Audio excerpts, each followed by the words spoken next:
Hello, welcome to the program Big Talk on Global TV. My name is Topsy Game by your host. Big Talk, it's a program that gives us the opportunity to invite personalities to be with us in the studio and help to analyze any issue that we discuss on that particular edition. Of course, I consider this edition this evening a worthwhile discussion we'll be holding, looking at the way Nigeria as a country has been going for quite some time. Insecurity stands out to be the major problem for the past 15 years. We've been struggling with it. And one wonders basically what has been the effort being made by the security personnel to ensure that Nigeria stays away from this present situation we have found ourselves.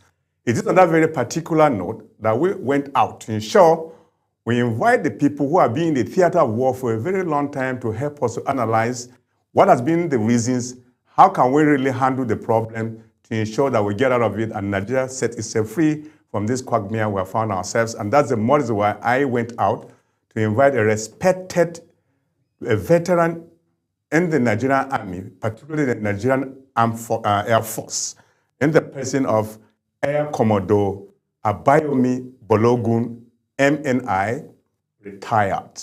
He is a veteran. He served as former Deputy Director of Operations with the Air Force in Nigeria.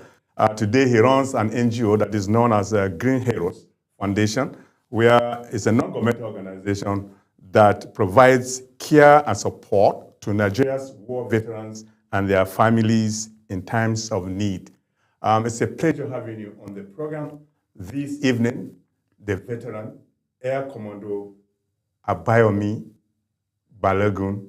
By implication, anybody who doesn't know Air Commodore, you know, in the land army, he is like a brigadier general. It's a pleasure having yourself. It's a pleasure. Yes. Air Commodore is equivalent to brigadier in the army. The army. And Commodore in the navy. Wow. Pleasure and to be here. You were the one flying the jets. Yeah, in our days, yes. I was in Liberia and Sierra Leone, and I took part in the wars actively. Actively? Yes. I'm so glad having you. I find it as a big honor to interview you today on this program. The pleasure is mine. Yes. Let's go quickly into the issue. We know that indeed, as soon as Donald Trump, so to speak, spoke about the threat that is likely going to invade Nigeria, by looking at the way genocide is going on against Christians in Nigeria, since that moment to where we are today, there is a spike of this increase of attacks, adoptions, and all things like that.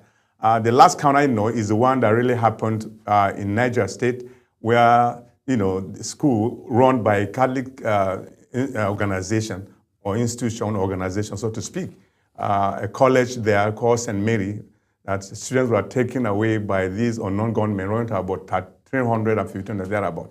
But today we are beginning to hear good stories that closer to 50 of them have returned. But that's not the problem. Well, how do we get to that condition where we are today, General? Thank you very much. Like you said, how did we get here? It's not today. It's been long. It's something that has been brewing. When Boko Haram started, we thought it was child's play. And we toyed with it, and it became what it is today. Banditry and kidnappings are recent. But then, how are we handling them? I said something somewhere about a week ago that if we had handled Boko Haram the way we work in the West Coast, in Liberia and Sierra Leone particularly, they wouldn't be existing till today. But here in Nigeria, it's different because we live in a complex society where all factors must be considered before you apply the kinetic means. When we fought in Liberia and Sierra Leone, yeah, they were rebels, but then we had a clear mandate. Get rid of these guys, and that was the job, and we had to. But coming back home here, there are so many things that has to come into play. And sometimes I ask myself, and I said, yeah, this is democracy. Is the democracy a blessing to Nigeria or a curse? Because democracy has had negative impact on so many things in Nigeria.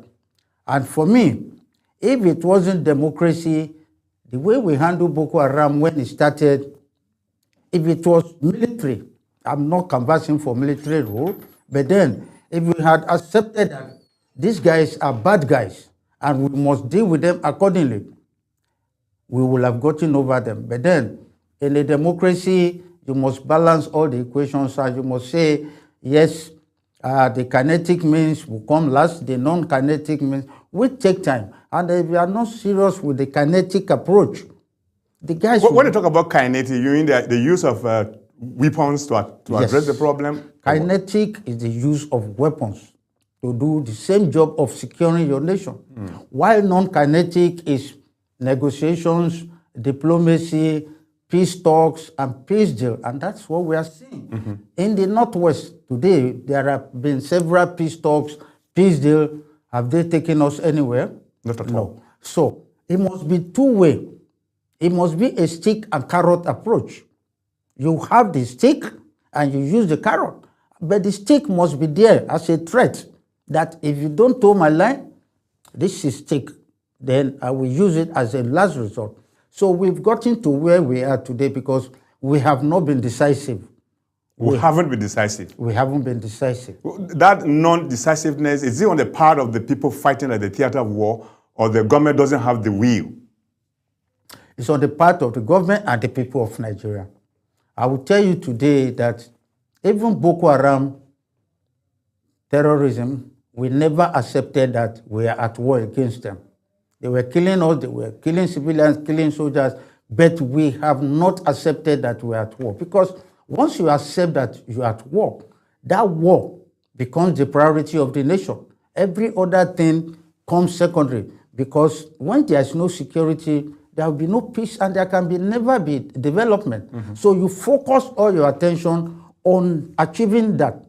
So we have never been decisive. In fact, when we did declare the state of emergency in 2013, 2014, it affected military operations because it wasn't a total state of emergency. It was a partial state of emergency where the civil government was still in place and then the military was working. How do you do that? Recently, we saw a full state of emergency in Rivers State where everything was suspended for that 6 months. He achieved what he wanted to achieve. Yeah, but it wasn't like that in Borno. No, it was partial state of emergency. So the military guys were there, the civilian administration were running, who take decisions.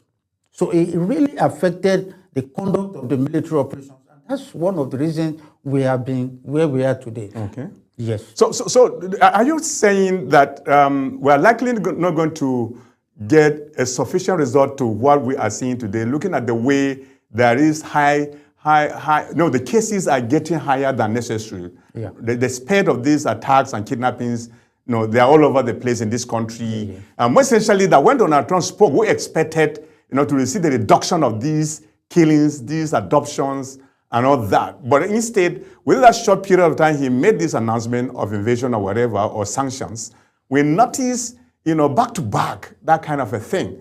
Are we of the opinion that some people are behind this, or they are doing it to either weaken the government that is in existence? Yes, because we have never been united with one purpose and say, this is our enemy, and all of us are against the enemy, and we get the enemy out. We are divisive within ourselves. Even now, you see people, like I said, politics and democracy have added a new dimension to the security situation in Nigeria. Because you want to do this, and some people will say, no, don't do it because of this. And because the political leaders are also looking at the political landscape. Do they want to do this to lose these people? Politics has become the priority over every other thing in Nigeria. Until we say politics is no longer the main priority, security is the priority, and we all join hands in unison to face those security challenges, we may still be going around in circles. So let us accept that a crime against a Nigeria is a crime against all Nigerians. And together we face that crime and then we deal with the criminality rather than being divisive. This one will say don't do it, that one will say do it. We must accept together that it is our country. The responsibility to safeguard this country belongs to all of us. That's the only way to achieve so. Okay. If you look at it, when Jonathan was in government and this issue of insecurity came up, bombing and other things were really happening, at the time, we are closely getting to election that the way we are, that was how we saw how they use insecurity to threaten Jonathan's out of government. The question here is, it's almost about the same time. The first time ever we saw it happening was during Easter, when Jonathan was really campaigning to whether or not towards 2015. But in 2014, we now began to see what we saw, where people were bombed and people were killed, getting closer almost to what we saw in Jonathan's era to what we're seeing today. Is it like some people are there serving like saboteurs who benefit in creating some kind of confusion in the system so that the government in power will be criticized, and then they will now chase the government out, and then they will now feel in another candidate of their interest, like the way we saw Jonathan leaving, and then Buhari came into power?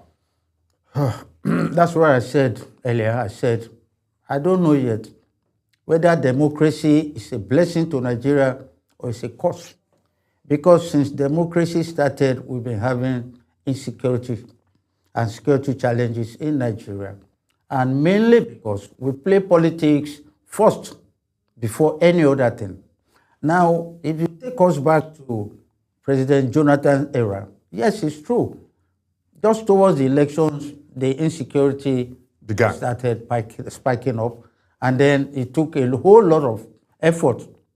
In fact, to get that election held, you remember that President Jonathan had to ask for extension. Indeed. Why? People misunderstood him then. The reason he asked for that extension was that the security agencies requested for it, that for this election to take place, particularly in the Northeast then, they needed to secure some areas. So they requested for the extension for the president, and he obliged. I was in the service then, and he obliged and said, okay, take your time, make this place safe so that election can take place within all that area. And we did. And we achieved, and the election took place. And then whoever won that election, it was because Jonathan agreed to that extension. But so many people misread him and said because he wanted to manipulate. But who won the Northeast? Did he win the Northeast then? Yeah. No, he didn't win the Northeast. He didn't. He did not. Okay. But he requested for extension because of the crisis in the Northeast to allow everybody within that area to be able to contest or vote. So now we are having about the same situation. Yes. But now we have that as hindsight. Now the government of today, knowing what happened then, should handle this situation differently. It shouldn't be the way it was handled, because if you are a government and somebody is trying to chase you out because of insecurity, what do you need to do to remain? Is to make sure you quell that insecurity, and then everybody will vote for you. Absolutely. But if you are not able to, then people will doubt you, and then they may not vote you. So this period is the period the government of today must sit up and say, this challenge is surmountable. But what are the means, what are the requirements to make us overcome? That's what we should be thinking about now. Imagine we have the land army, we have the Navy, we have the Air Force, where you belong. But, these guys that are called bandits or either Boko Haram members or terrorists put together, they ride on motorbikes, sometimes trek, but they will cost far more than the way an organized security setup, like the way you people are, will not be able to do that. And we'll be lingering with it for the past 15 years or more and still counting. Today, the government has closed down 41 unity schools across the country. Some states have even closed down their schools because of the threat they are receiving, and even the actions that have been taking place by kidnapping and then adoption of students, or particularly the female colleges we have in some states. You know that really happened. What has been the problem that will have this inefficient action to be taken decisively to ensure that we'll coil it like the way you mentioned? Because we lie to ourselves a lot. We lie to ourselves in the sense that... Including the military? Everybody. everybody, I will tell you, it's bitter, but I will say it. The military will tell you, we have a brigade here. A brigade is full complement, 3 battalions. Have you gone down there and see a brigade physically on ground? One of the challenges, lack of manpower, insufficient boots on the ground. Because yes, the Air Force will do whatever they can do, but who holds the ground?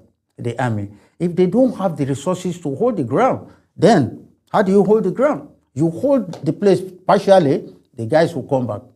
But if you have enough boots on ground, you have enough manpower, you can deploy. The police are there to support and the other agencies, but then the main job is with the armed forces.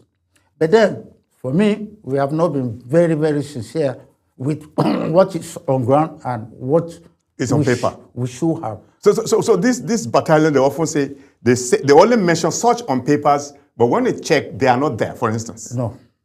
Because I retired in 2014. Right. And I will tell you, between 2013 and 2014, during the Chibok guys, I was actively involved. And we had some partners who came to help us to do the job. And when people come to help you do the job, they want to know your disposition. They want to know your deployment, what are your strengths, so that if need be, we need to fill it up.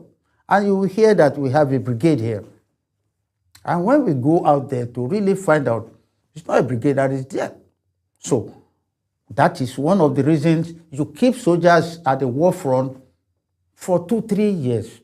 They are fatigued. They are tired. You can't bring them home because you don't have enough people to bring in. So we lie a lot. And then when you now talk about the resources that we have, Army, Navy, Air Force, the challenge there is that we are not coordinating enough. I've said it in some other places that we have what it takes to defeat these guys. Who are they? How many are they? Like you said. What are they? What do they have? Motorcycles. Abi? That's all. And then they can move rapidly. You have equipment that will tell you where they are and will tell you how their deployments are. And you can continue. Yes, we are not being smart enough. And that's why those guys are surprising us every day, and then we are reacting. We should go beyond that. We should be there before them. And how do you get there before them? Intelligence gathering. Either human intelligence or electronic intelligence, we should have more than them, so that before they strike, you already know. You'll be able to predict them. And then if need be, you have to preempt them so that they know that you are there always. Then they won't. But today, they strike at us with impunity and get away. And by the time we react, they are gone. So we must step up our game. If we lie a lot, is it possible that we don't have also the equipment, we lie a lot, that we are fighting with this equipment? Because lies is lie. Yes, you can lie to achieve whatever you want to achieve, while on the ground nothing happens. So if we lie that we have battalion on the ground and there is none, could that mean that we don't even have equipment to fight, yet we now say we have bought Tocano and all that? Yes, we do. But then we can make up. If we really sit down, we have fought wars before. We are just now being as if we are learning on the job. No. Before you go to war, Sun Tzu says, know your enemy first. You must first know the enemy and then know yourself. Now, how do you know the enemy? Through intelligence. Who is he? What's his strength? What are the capabilities? What equipment does he have? Where is the center of gravity? How does he move? How does he feed? You must build the life pattern of that enemy. When you finish that, you now sit down and look at yourself. Based on what I've seen, what do I have to counter this guy? You sit down. You need manpower, you need equipment, whatever you need, you tell the government, give me. If what you have is not enough, you ask for more to be able to do the job. You don't go to war and then pray there. You get there and you start praying to win. You must win at home while you are planning. You must have seen the enemy understand the enemy, and know what you need to win him. It is when you are sure that you can win him that you step out to fight. But today, like I said, we are reacting to them. We should not react to them. And I will still say that I was in the Air Force, and I still have people in the Air Force, and I say that what we have now, if well integrated and well coordinated with the ground troops and other security agencies, these guys should not give us any stress. But we are not well coordinated or integrated enough to be able to defeat those guys. Oh, that's quite very unfortunate. Now, let me take you back. I'm using this as an example for you to explain.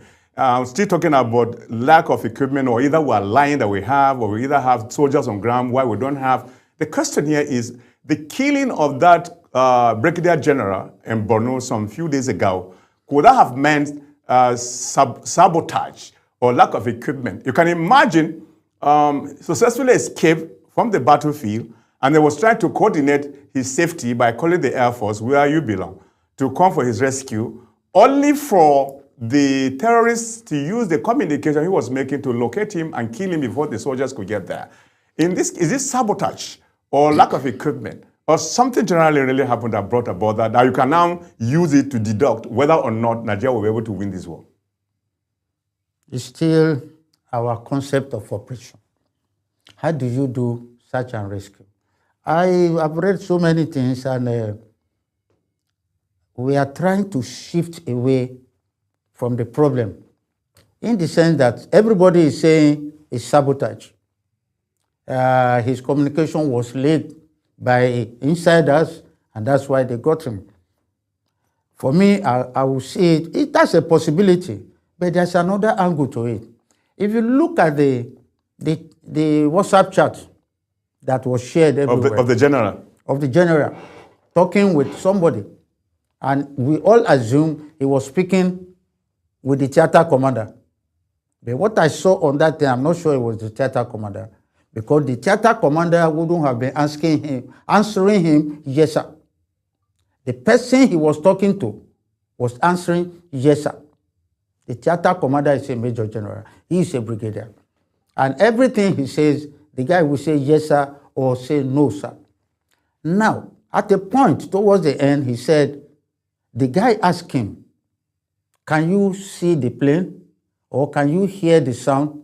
He said, yes, he can hear the sound.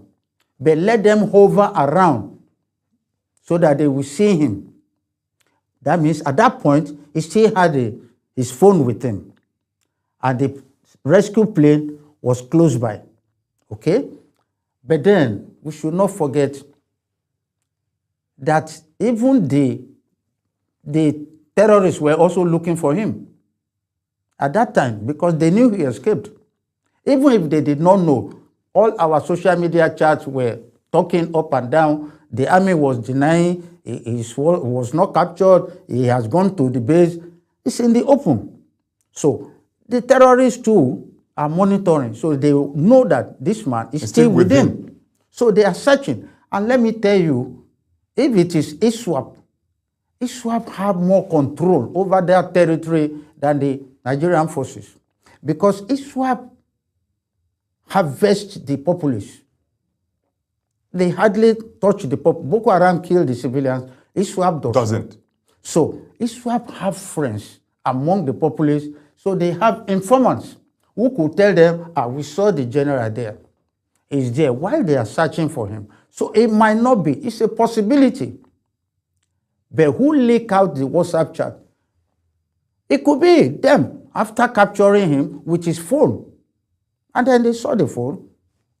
They also went to school and they shared the information out. And we bought everything without thinking. And now we are diverted from looking at the operational angle of that incident. The operational angle is that there was a call. I am in trouble. I need search and rescue.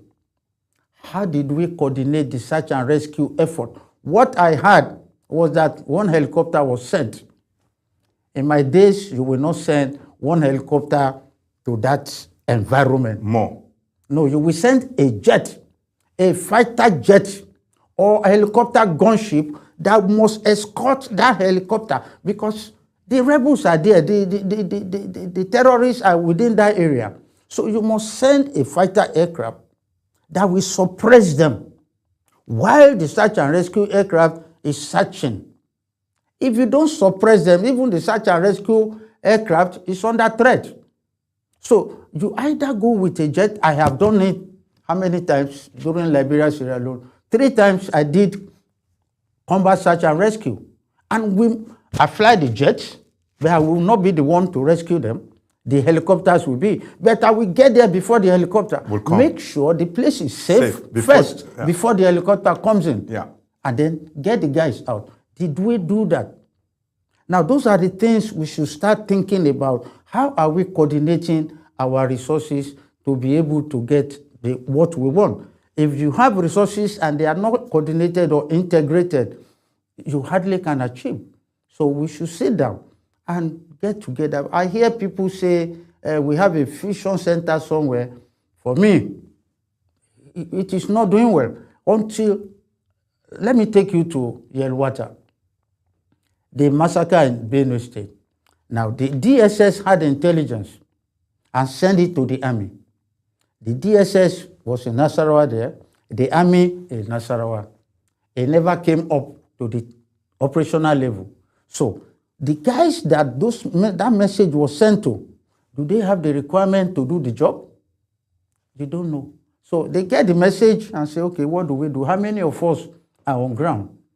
But then, if it has gone up to what I call a multi-agency coordination and control center, they will know the disposition of the people on ground and say, these guys cannot handle this. They need support. They need reinforcement. Air Force go there. Navy go there. And then the job will be done. But we are not coordinating well enough. That's my... Not coordinated well enough? Not enough. So it's like the future is blink? No, we in can't. Fighting this terrorism? We can do it. We just need to move away from slogan. Slogan in the sense that we are doing this, we are doing this. Meanwhile, the problem is there. You must create the structure. If you don't have the structure and you are just mouthing it, like I hear people when they say, when you see something, say something. Now, if I ask you, sir, when you see something, who do you say the something to? I don't know how to answer it, sir. You must create that line that if you see something, say it to her. But it's not by mouth. You must sit down. It's doable.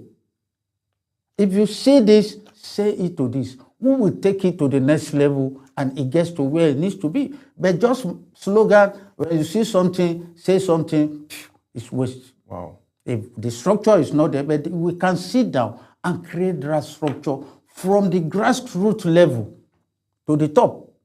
These days you see Nigerians sharing intelligence, but we don't know that they are sharing intelligence. Some guys will see bandits and just use their camera and film them and then post it online.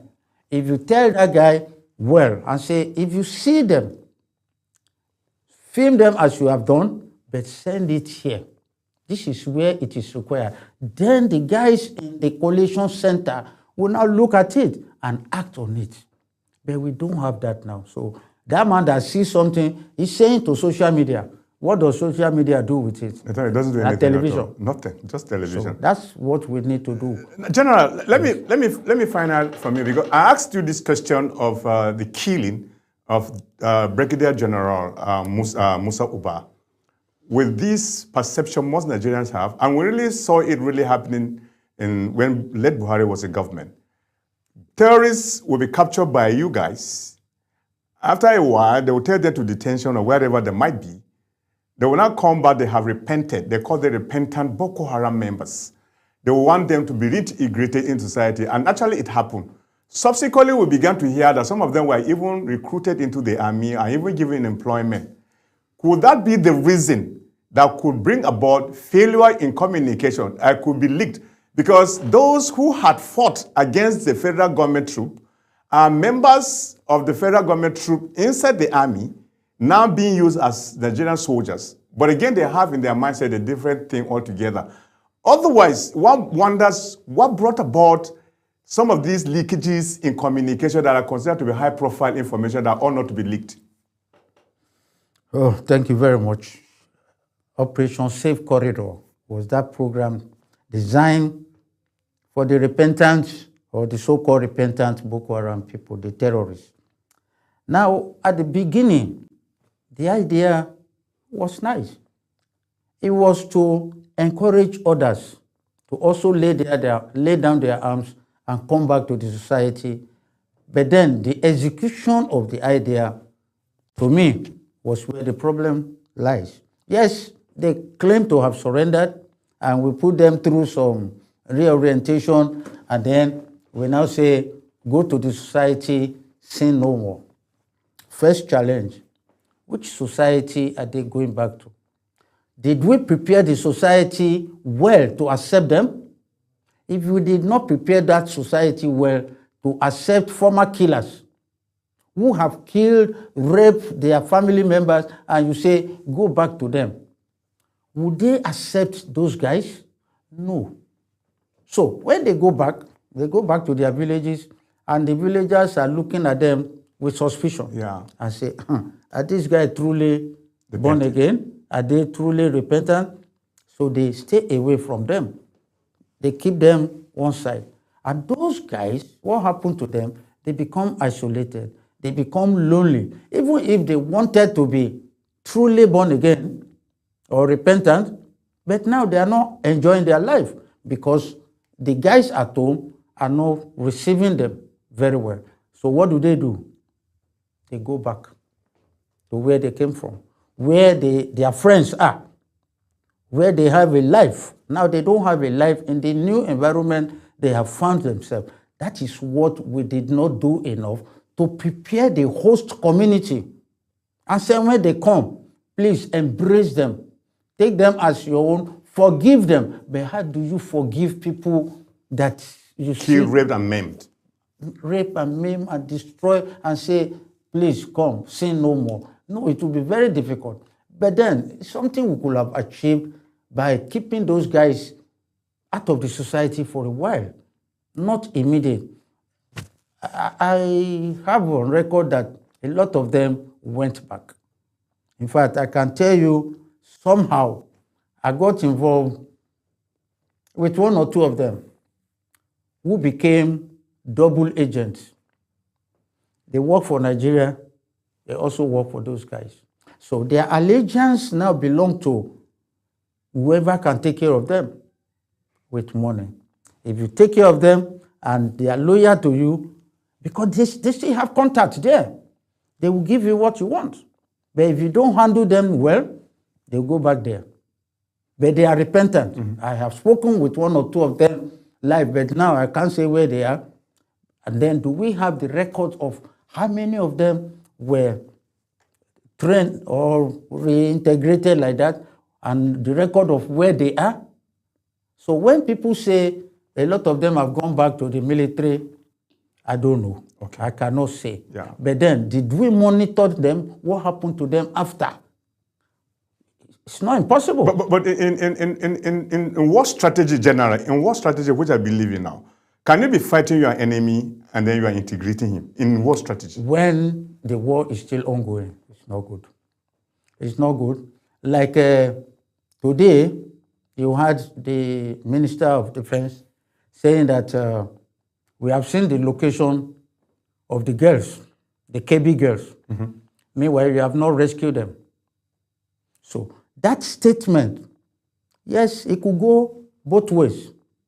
It could be positive, it could be negative. But then, most times when operations are ongoing, you keep such information to yourself until you succeed. Though in communication strategy, it could be used for psychological war against those guys, but then most times you keep such things until you succeed so that they don't know what you are doing until you finish. So the issue of the, what do you call it, reintegrating people while the war is still going on. There are soldiers, our soldiers who saw them, and that demoralizes them, that these guys have been, they have tried to kill them. They have killed their colleagues. Suddenly, they're back to they're back. You are forgiving them. How do you want the morale of the soldiers to be? How do you want them to feel?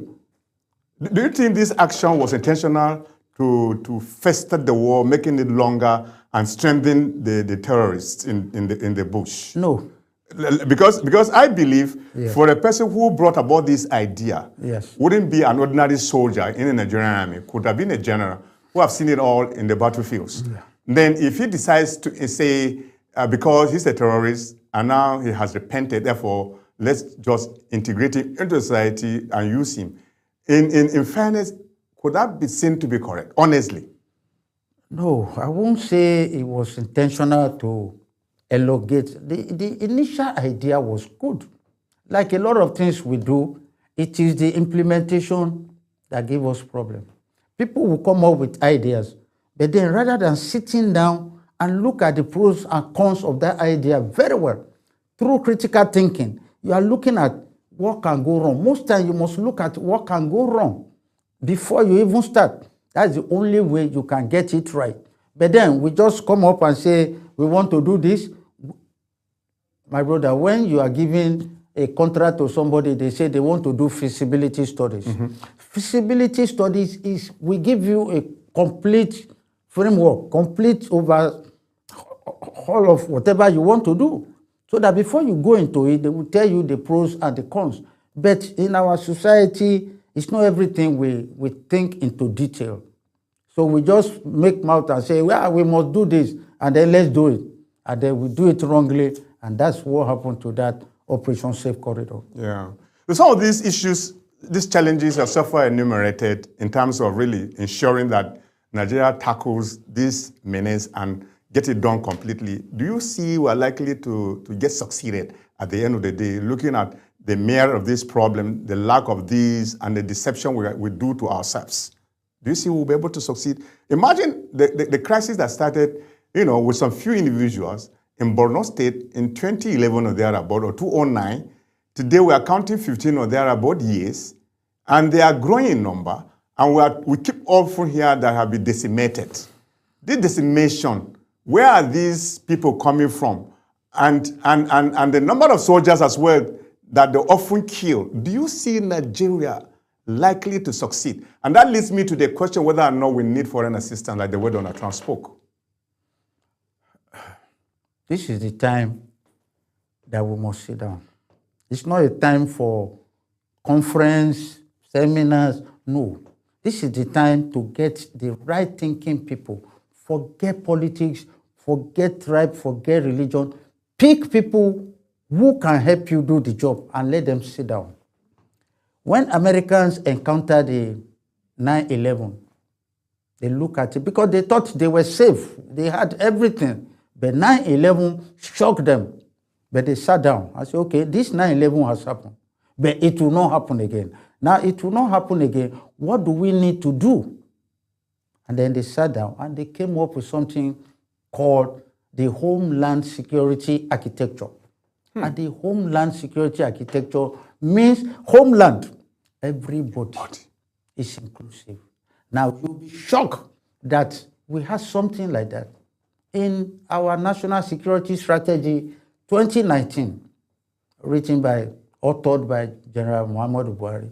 And he told us then, 2019, that based on the crisis at hand, this crisis can no longer be consigned to the armed forces and security agencies alone. It's an all-inclusive thing. We all must accept to be part of it. So, sit down, do an all-of-nation approach where traditional rulers, MDAs, NGOs, everybody involved will sit down and brainstorm on how to solve. So the situation we are now, this is the time to sit down and say, this is where we are. What is the way forward? And sincerely look for the people to do the job. If you don't look for them like we just mouth it, and you will say you have picked some few people, you will still remain where you are. There are people in Nigeria who can give you all the ideas. They are there. We have trained them. And that's why sometimes I wonder what we do. When we are talking about intelligence, because that's what you need for this kind of war. Intelligence driven from the grassroots. Now, I used to talk about Nigerian military assets. Who are the military assets? The Nigerian military retirees. They are all over Nigeria, in the nooks and corners. In normal time, in other climes, those guys don't just retire and go and sit. They retire into reserve because you have spent so much money to train them. They have the knowledge. Do you just throw away those resources? No, they are your assets, and you must use them at a time like this. But it's not by mouth. You must harness them. You must harvest them. You must structure them. This is what I want. You are here. You are here. You are there. They must be coordinated. If they are not enough, you have retired policemen. You have retired civil servants who are also everywhere. Bring all of them together. And I said, when we change our security architecture to something I call bottoms-up approach, using the people at the grassroots, then we will overcome, because the crime starts at the grassroots. They don't start here in Abuja. No, they just bring them to us. But where they start from is where you have to nip them in the bud. So we must sit down, change our security architecture, because what we have now is not working. If it is working, we won't have all these crises. But we've been changing this security architecture. Recently, the President administration changed the service chiefs. And as soon as they were changed and they have taken over their offices and doing what they should do, more and more of these attacks and kidnappings, we keep hearing about them on daily basis in Nigeria. See, So is this just ceremonial to say we are changing? Changing of service chief alone will not solve the problem. In fact, it may even create more, as is showing gradually, because when you change the service chief, there will be a restructure of the armed forces. Now, everybody that is senior to those service chiefs must retire. Whatever appointment they were holding. As at that time. At that time. And the retirement is with immediate effect. So at what point do they do handover, changeover? So the new guys now that are taking over, where is the time for them to study those guys? So when we retire people, it's not immediate. You should not let them go immediately. They were doing a job before you nominated or you appointed the new service chiefs. Give them like 2 or 3 months. That transition must be there. This is what I was doing before you came. This is the approach. So continue from where I stopped. But it's not something you will do in 1 or 2 days. Now, when we do that, which I've seen in the past, in Northeast when we declared the state of emergency, unfortunately, we brought back everybody that was working in the Northeast prior to state of emergency and infused the new guys. We suffered a lot of casualty because the new guys are fresh, they don't know the terrain, and you just bring them in. If we sit down and look at that period and say, how did we do it? Some people will be court-martialed. So we are still doing the same thing. Yes, it's necessary to change so that fresh ideas, but if it becomes too sudden, you get the reverse action. And that is, to me, some of the things we are seeing. Because you say change, you are retired, it's immediate effect. How do you, new guys that are coming in, how do they understand it? How do they know what the other guy was doing? They have to start to learn. And while learning, they will suffer casualties. So we're in for it? Yes. We need to sit down and then look at Nigeria and look at... Now look at it, sir. As a retired general, would you want this country as a sovereign nation to seek military assistance from any external country, particularly U.S., that so far it has shown interest to assist us? And again, why this spate of criminalities are being noticed in the north than any other part of the country? Why? Okay, let's start with the U.S. intervention. We are saying, should they come or should they not come? Have they come before? You will know better than I do. I will tell you, yes. During the Chibok guys, The Americans were here. For the Chibok girls, the British were here. The French were here. In Nigeria? Yes. I work with them.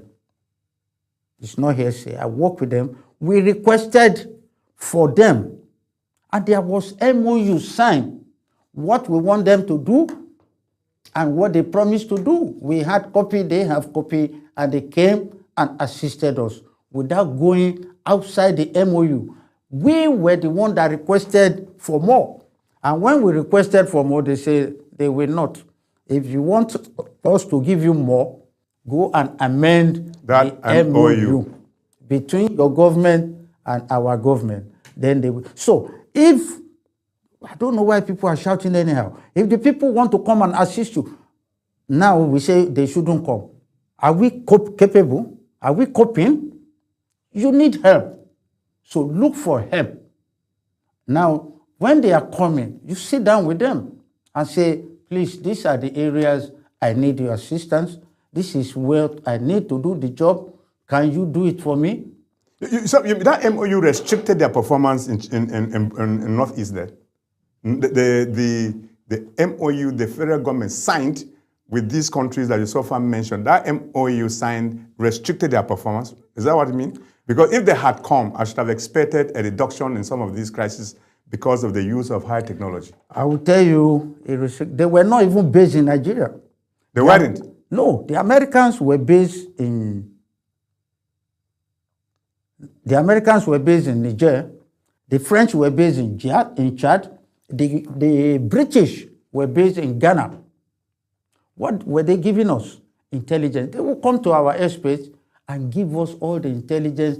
If I will tell you that they knew more of Nigeria than we do at that time.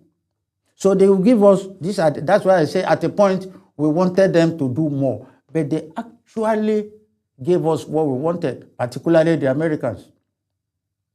They gave us the location of the Chibok girls, and they build their life pattern and say, this is the time they eat, this is the time they sleep, this is where they pray, this, everything we had. Imagine. Everything we had. Why we were not able to rescue the Chibok girls, I still go back, was politics. But say that the intelligence required that we were given to be able to rescue the Chibok girls, we had. I was part of the cell. Imagine. But politics set in. Yeah, because when we come back from the cell and we take decisions there, and we come back to Nigeria and say, these are the recommendations, this is what we should do. The military cannot do it. We rely on the civil to say, okay, I accept your proposal, go ahead and do it. If you don't get the order to go ahead, you can't do it. So we stayed till everything died. And now it has gone to this level. We are in the same position. Now, do you think the use of, like the way Donald Trump particularly mentioned it and swore by himself that indeed American soldiers will come and then there will be sanctions on some individuals they know that they are aiding and abetting, terrorism in Nigeria, that are even within the government.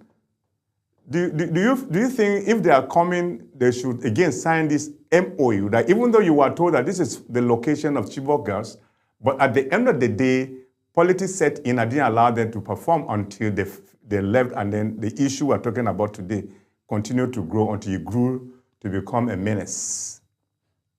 Okay. There's something we call communication strategy. Donald Trump has shouted, was he going to come? I'm not sure he was. He just gingered us. He just threw smoke and wanted to see what we will do. And since then, has there not been changes? But there's also increase. Yeah. Now we are thinking, that is true. They have seen this. The people are raising observation. We had to send delegates to the U.S. Yeah. Before, were we doing that? We weren't. So now we are sitting. So, and the delegates that went now are coming back with some positive things that, okay, we could work together. That's where it starts. What if Trump did not say anything and was just looking at us? We would be where we are. So I wouldn't want to see all the negative part of Trump saying he was coming here. We can also see the positive and use it to our advantage. God, don't come, but give us this. Give us this. This is what we need. Then we too, we will have to sit up. Even if they give us and we can't use them, what do we get out of it? It's zero. Okay. General, I really appreciate you to be with us in the studio of Global Television. I believe very many people are really watching this program, or they must have watched the program. So we are coming to the conclusion of the program. Thank you. As a last line of your discussion on this platform, Global TV, what will you say? Then we draw the curtains. I think we should say the challenge we have as challenge to all Nigerians. We should stop seeing the challenge as a Muslim challenge or as a Christian challenge. A challenge to any Nigeria, any part of Nigeria should be seen as a challenge to all of us. And when someone commits crime, we must collectively say it is a crime against Nigeria, and let us join hands and take decisive decision. Let us stop bringing sentiment. It's a Muslim, it's a Christian, it's a Hausa man, it's Fulani. Any criminal in Nigeria that commits crime should be treated the same way. Okay. That would be my last line. Okay. I thank you so much for being part of this program. Thank you too. Well, viewers, we've been speaking with Air Commodore Abayomi Bologo, MNI, retired, equally equated to be a brigadier general in the Land Army. He was a former deputy director of operations with the Nigerian Air Force. He's a founder of Green Heroes Foundation, a non-governmental organization that provides care and support to Nigeria's war veterans and their families in times of need. We thank you so much for being part of this program this evening. We'll be doing it again some other time. I realize you have a lot to offer. More essentially, that we are being battled with issues of insecurity in this country, and we need you more to explain further for Nigeria to have a sight of relief going forward. Well, that's how far we can go. My name is Topsy Gimba, your host. Remember, the program, the news was coming your way at 8. Stay tuned. We are leaving the studio, and bye-bye.